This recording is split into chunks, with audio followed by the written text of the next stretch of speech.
Bienvenue les parents d'ados, je suis vraiment heureux de te retrouver sur cette chaîne pour aborder dans cette vidéo comment reconnaître un parent d'ado. Donc le parent d'ado, qu'est-ce qu'il fait? Il s'inquiète, il s'interroge et il se questionne sur son ado qui lui échappe.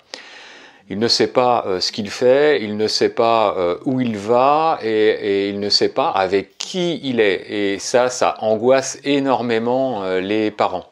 Donc, les parents doivent reprendre confiance en eux parce que si ils sont paralysés, ils ont la peur de mal faire. Donc c'est pour ça qu'il faut reprendre bien évidemment confiance en soi, parce que si on est bien en nous, eh bien on sera bien avec nos enfants. Donc bien souvent, il y a un travail à faire sur soi-même avant de faire le travail sur les enfants.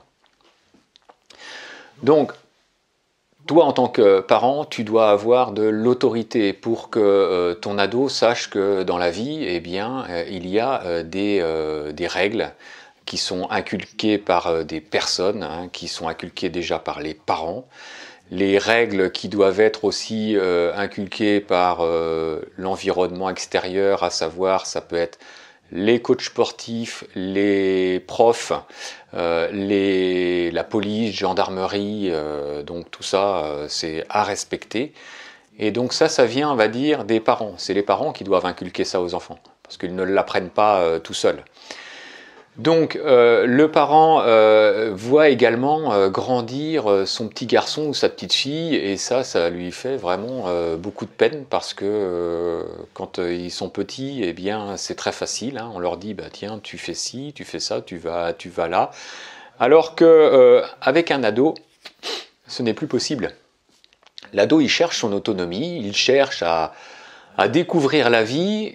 Et donc là, tu n'as plus du tout, on va dire, tu n'as plus beaucoup d'ascendance dessus. Ton ado, on va dire, va vouloir de la liberté et tu as l'impression qu'il t'échappe parce que quand il était enfant, eh bien, tu pouvais faire un petit peu tout ce que tu voulais avec ton enfant. Tu lui disais de faire ci, il faisait ci, tu lui disais de faire ça, il faisait ça. Alors que là, ton ado va prendre de la liberté, va vouloir prendre son envol, va vouloir expérimenter, va avoir des amis et va vouloir aller voir plutôt ses copains-copines que venir te voir. Et là, c'est très très dur pour les parents, notamment et surtout pour les mamans qui sont proches, hein, de leurs enfants. Donc il va falloir que tu gères, on va dire, ce problème, hein. Il va falloir que tu te gères toi, parce que avant, on va dire, de gérer le problème de ton ado, si toi tu n'es pas bien dans ta tête, si tu n'es pas bien dans ton corps, ça va être vraiment très, très difficile. Donc il y a des parents qui ont vraiment une emprise sur leurs enfants qui est intolérable, parce que c'est là qu'il va y avoir de gros problèmes. Parce que si tu lui interdis tout, si tu lui refuses tout, eh bien à l'adolescence, c'est là qu'il va vouloir tester le maximum de choses, et les choses bien souvent les plus violentes. Donc il faut donner du mou, donner du lest à ton ado. A l'inverse, il y a les parents qui sont complètement démissionnaires et qui laissent tout faire, soit par trop de confiance. Ils ne veulent mettre aucune barrière, aucune frustration à leur enfant. Et là c'est pareil, ça peut dériver et ça peut aller très très loin. Donc on connaît vraiment une crise de l'éducation dans les familles. Alors pourquoi? Parce que avant, on va dire, la famille était vraiment bien hiérarchisée. Il y avait le père, hein, qui gagnait de l'argent et qui était l'autorité dans la famille. Il y avait la maman qui s'occupait des enfants, et derrière il y avait les enfants. Et les enfants, bien souvent, craignaient, on va dire, l'autorité suprême qui était le papa. Aujourd'hui, il n'y a plus vraiment cette hiérarchie, hein, cette hiérarchie qui était verticale. Aujourd'hui, on a une hiérarchie horizontale qui n'est pas plus mal, hein, où on va dire on met à égalité tout le monde.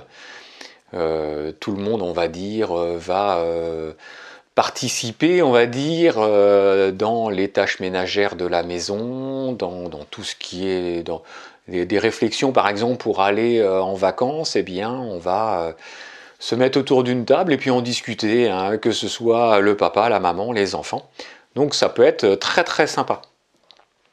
Donc, mais cette crise de l'adolescence fait que, cette crise de la famille fait que, ben, on va dire, par rapport aux générations d'avant, on peut être un peu critiqué parce que, oui, dans notre temps, on faisait comme ça, hein, c'est ce que vont dire les parents ou les grands-parents, et bien aujourd'hui, on ne fait plus comme avant parce qu'on n'est plus sur la même hiérarchie.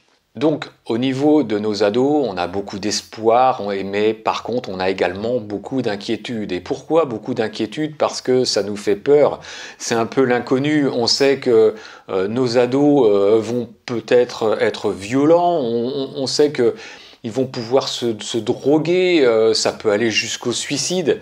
Mais ça peut être aussi des jeux qui peuvent entraîner des séquelles graves, comme le jeu du foulard. Ça peut être également des phénomènes de défis, le phénomène jacasse, le happy slapping, des viols collectifs, des rodéos, des produits qui se fument, qui se boivent, qui s'injectent, modification corporelle du corps, où on va se tatouer, on va se percer. Donc ça peut être également des jeunes mal dans leur peau qui vont se scarifier, qui vont aller vers de l'anorexie, vers de la boulimie.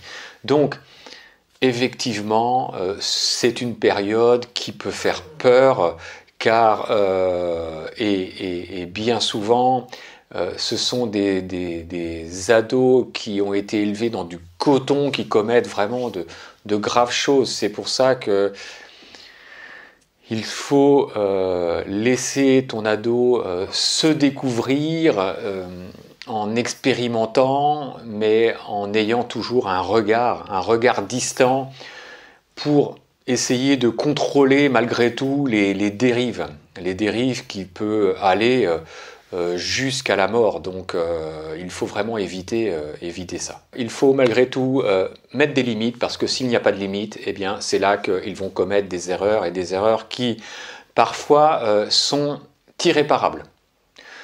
Donc je te ferai des vidéos sur comment gérer ton ado, c'est le but de cette chaîne. Donc si tu veux recevoir ces vidéos, eh bien écoute, tu t'abonnes à cette chaîne et tu me mets un pouce. Je te dis à bientôt, ciao!